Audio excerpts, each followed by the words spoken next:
All right, so I'm here with Jonathan Wee of Passing Zone, and we are at the 2016 IJA. And well, Jonathan, how did you start juggling? I learned when I was 13 years old, and it was basically a group of people learning to juggle from a woman who was a mime, and she was teaching a juggling class. Cool. And so, yeah, I owe my juggling career to a mime, which is sort of sad and weird, but and wonderful at the same time. So she was just teaching people how to juggle 3 balls, and I joined in the class and just thought, this is really fun. Wow. And I got hooked on it immediately, and just I don't really understand why. You know, maybe all of us have a little bit of that same thing. Yeah. Lots of people learn to juggle and then they set it aside and that's it. And somehow I just, You get to love it. You get 10 throws, and then you want 20 throws, exactly, and then you want 100 throws. And then machetes and fire and all that cool you're stuff. Like, wait, I know you can throw this under your leg. I got to try that and figure it out. And it just sort of the possibilities are endless, and the satisfaction of doing something you couldn't do before. I was just hooked. How old were you at the time? 13. 13 years old. Yeah, cool. yeah. And then so now you've been doing it for a really long time, and now you're doing it professionally. You're traveling with Owen and so forth. How did that become? Like, how did even Passing Zone be created or so forth? Like, how did you guys start? Well, Owen and I actually met at an IJA convention in 1986 in San Jose. 86, yeah, okay. Yeah. Back in the day. Yeah, so met in 86. Cool. Got to be friends there. We were just passing clubs a lot, and we were both into numbers and doing 9 clubs and working on 10 club passing and stuff. And so we thought, hey, let's meet next year a couple days early and put together a routine and like enter teams. And we thought, hey, that'd be fun. Yeah. And then we just never did. But we talked about it. And then the next year we were hanging out again, going, hey, we never did that joining teams thing. Let's do it next year. That'd be fun. Cool. And then and then it was the Akron convention before I was just about to leave, and I thought, I wonder what he's doing after college. I was in college and wanted to pursue juggling for a while, but had always done a team act. So, and I was at this place where I wasn't working with anybody, and I just thought, what am I going to do?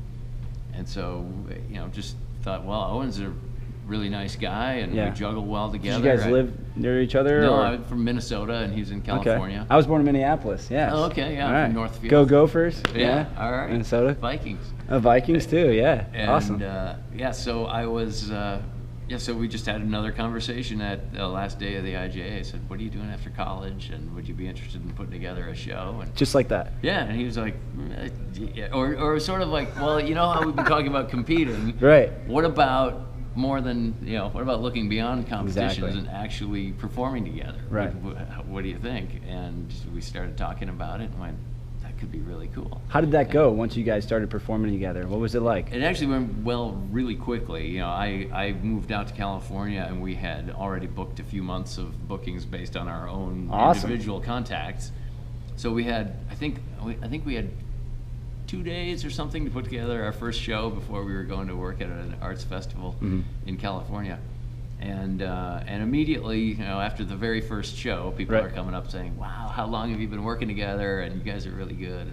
And so it worked really well right away. And 2 weeks later, we were competing in Denver at the juggling convention, and we came in second. So we thought, all right, if we came in second after 2 weeks, that's pretty good.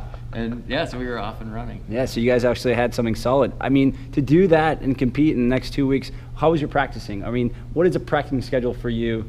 I mean, now and then. Yeah, well, so let's go then and then. Yeah, back then we were roommates. I moved in with him in his apartment, and so it was kind of, when he had 1 year of school left to go, but we started in the summer, so we were just all day, every day, practicing 6 or 8 hours and working on ideas for the show and building props and figuring out all this stuff. So 100%, just determined 100%, just 6 hours a day. All in, we're doing this. Okay, cool. And even when we're sitting around in the evening, it's talking about ideas and trying to figure out 24/7. Pretty much. There you have it, 24/7, nonstop juggling. Yep. But then we did realize, all right, probably if we're going to be a team for a long time, we probably shouldn't live together, and we probably shouldn't do this 24/7 because you needed a little break. Space. Yeah. And so after we lived together for the first year, I think then we changed living situations and moved apart, but still close by. So. And at that time, you guys were performing professionally? Yeah. Okay. I mean, we started immediately performing professionally, Awesome. I guess, but there's some lean years in the beginning, and Yeah. working at Disneyland and doing walk around gigs, and just whatever we could find. Right. And, What do you see yourself now? I mean, how many hours do you guys practice now? Now we generally, when we're not traveling and we're at home, we try to get together about 4 days a week and practice for 2 or 3 hours a day, and then we probably put in another hour or two just of business stuff and writing and Right. ideas. And Is this also stuff that is new stuff that you guys working on, or do you work on just we'll go through the old stuff and now we'll work on the new stuff? It's both. Probably the main practice is we'll do kind of the similar routine over and over, like doing scales. We just start passing clubs, and we do 6 and 7 and 7 back to back, 8 back to back, 9 back to back.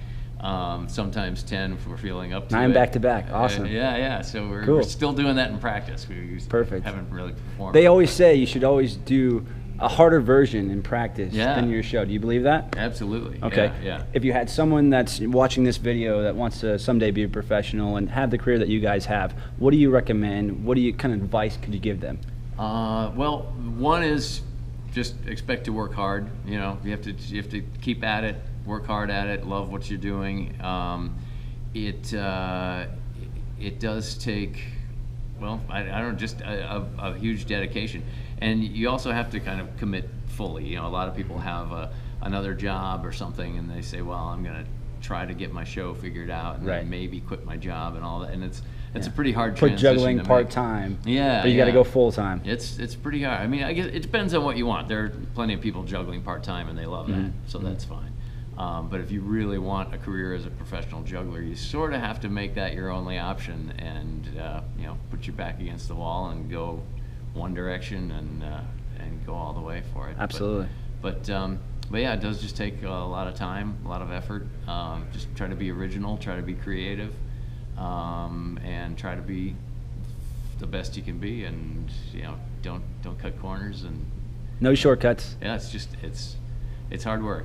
But if you can find shortcuts, take them. But I'm not sure what those are. But there's good advice. Yeah. I haven't found really here. shortcuts. You got to keep going. Yeah, I mean, one of the shortcuts Blood, is sweat, and tears. Learn from other people's experience. Exactly. Talk to people and learn, find out what they learned the hard way, so you don't have to learn it the hard way. That's, there's a little shortcut you can. Is there some hard ways that you had in the past that now you feel like, this is how I should do it now? That you've learned? Well, I think Just with not just your juggling, but maybe the passing zone, itself. I think one of the best things I believe you can do is just find a way that you can perform as often as you can, because it's really hard. If you're doing one show every month or two, it's really hard to develop and move forward. But if you can find a place where you're doing a festival for a weekend and each day you're doing 6 shows or something like that, then that's where you really start to learn, where you do a show and an hour later you do another show and you find out what works, you change something, you go try something else, and and then maybe one whole weekend you do it all more or less one way, but then you've got the time in between to go, okay, I'm going to change things up for next weekend. And then you go and you keep doing it. Street performing, hat passing is great, because you know that if what you're doing isn't working, people walk away, and you don't have money in your hat. And if people are staying and you are getting money in your hat, then you're doing something right. Right. And you just have to keep doing it and doing it and doing it, and Like finding out. Finding out go ahead. why did I make more money this show than I did at the last show? What did I do differently? Exactly. Yeah. Do you also feel, let's look at street performing compared to being on TV, to being on stage, and so forth. What is your viewpoint on TV, as in juggling on stage? 2 different worlds? Very different. One is it's just TV time. It has to be so short and so fast, and partly dictated by, Right. for America's Got Talent, for that's example. what you're doing now. They You guys are say- doing America's Got Talent. Yeah. Awesome. So The year of the juggler, right It here. is. It's the year. Every year I think is, but now it's official. Yeah, TV time is really fast, and you think, okay, I've got this hilarious 5-minute routine that everybody loves. Well, 5 minutes on TV is Like an sort of eternity. forever. Yeah, Right. and you're probably not fast enough, not short enough. You really do have to cut it down. So keep it solid, keep it short. Yeah. Okay. Yeah. But then on stage, if you're doing a 30-minute show or a 60-minute show, then you have a lot more time to play with and do routines and really engage with the audience in ways that on TV it's very hard to. Well, tell me this: when you're on stage and you're doing a longer show, how do you practice with? Okay, we're going to go through comedy, and then we're just going to do the juggling part, or do you keep them? You just go through the whole show. You mean just when you guys practice? Like, when we practice. When you work on, okay, are we just going to do a creative session, or we're just going to try different comedy, or we're going to go into like, oh, let's just do the show, what works, and see if we can just hit the points. A lot of what we practice, like I said, some of it is just the club passing, juggling, like doing scales, where you're just working on the muscles and making sure we can still do it. But then there are definite parts of the show where we pass 9 clubs every show, so you go, okay, we have to be able to do that really well, really smoothly in practice, and so we're always doing that. But there are other parts of the show, like the leapfrog. We don't practice the leapfrog anymore. Yeah. We did right before doing it on TV, so it's like really ingrained and we're ready to go. But in general, that's a trick we don't have to practice very much. So in general too, we do a lot of writing and creating and talking about what we're going to do on stage, but we don't over rehearse it off stage. We sort of let it happen. Yeah, a lot of our preparation is, well, you say something like this and I'll say something like that, and then we'll kind of see where that goes, but then we're going to end by when you say this, then that's when the trick starts. Or so we kind of get the bare bones of what needs to happen, and then we play with it a little bit, and then through that play, then you start to get it more down to, okay, this is working and this timing works. It's really hard to write it perfectly before you've discovered how it plays on stage. Has most of your jokes come from being on stage and just things happening, or have you just, okay, we're going to write this idea and see if it works? Most of it is from writing, but definitely some are things that happen spontaneously, and we think, oh, let's do that every time. It gets a good laugh. Very cool. And then we always leave a little wiggle room in every show just to do something that might be a funny line in that moment, and it may never be funny again, but we're always looking to improvise a little bit and have fun, and that keeps it interesting for us too, to not have it word for word the same every time. Well, what's one of your favorite props or things to do that you like to do as in juggling? I still like club passing, and here in El Paso, I think that's what it means in Spanish, is club passing. Club passing, I'm really? pretty sure. I have to look that up, but someone told me. So you're a club passer, cool. Love club passing. Right now I decided it's time to learn 7 balls. There you go. I've never been able to juggle 7 balls, and so I'm working on it. Awesome. Getting some legal runs, but still not comfortable. Yeah. But the juggler in me wants to. I'll probably never do it on stage, but I still want to learn it. One last thing, how do you juggle life? Okay, you have your career, you have your family and so forth. Where do you make time to say, hey, I'm a professional juggler. I do a lot of shows and I'm doing it every week. But where do I make time and say, you know what? I gotta have time for family and myself. Yeah. How do you do that? Well, with a juggling career, it's both, it's challenging, but it's also a career where it's very possible to do it, because, I'm not walking out the door every morning at 6:30 and heading to an office and gone all day. When I'm home, I have the flexibility to sort of make my own schedule. I get to go to my kids' events. I drive them to school. I pick them up in the afternoon. I get to Very cool. I get to do tons of stuff with the kids that a lot of working parents don't get to do because they're tied down to a job. Right. But then, of course, I miss some things completely because you're traveling. Because I'm traveling and gone, and so it's a balance. And the kids, it's all they've ever known, so they're kind of used to it. That I'm either sort of all there and really involved, and sort of that dad at home, and then other times I'm the dad who can't be there because something else is going on. But I think it works out to be a pretty good balance. I also have an amazing wife who she has her own career and keeps things together, and even right now she's emailing saying, oh, it's a tough week with a lot of things and you not being here, and she keeps it together when I'm not there. So you got to find a super wife. There you have it. If you're a juggler, that's what I recommend. that makes it all work. Awesome. Well, thank you very much for sitting down and talking to me. I really appreciate it. You have been a great inspiration in my life and probably many jugglers. You guys are awesome. Passing Zone. Thank you very much. Thanks.